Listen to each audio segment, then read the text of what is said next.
Now, I mentioned earlier that it will be important for you to be able to find the occipito-temporal suture. Let me show it to you once again on our practice skull.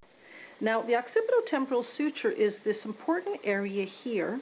It appears to be rather small, but it's actually a very important area because why? It's the area where the temporal intersects with the occiput.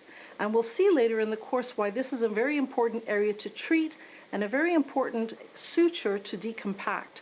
So it's going to be just immediately posterior to our mastoid process and just a little bit more medial as we work our way towards the occiput.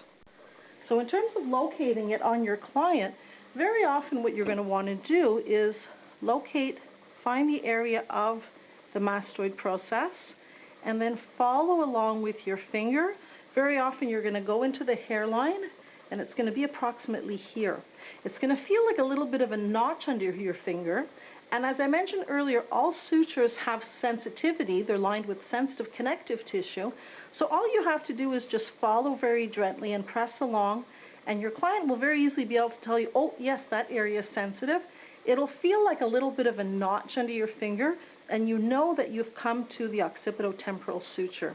You'll do the same thing on either side, and it'll be important to locate them because when it comes to your hand placement, when you're working on your occiput and holding the occiput, you want to be sure that your hand is not out open wide, whereby you're actually contacting the occipito-temporal suture or compressing it with your thumb, thereby causing pain. But you want to actually make sure that you're going to be medial to the occipito-temporal suture. So locating it with your fingers and feeling for that area, and then make sure that you place your hand in a way that is medial to it is going to be very important.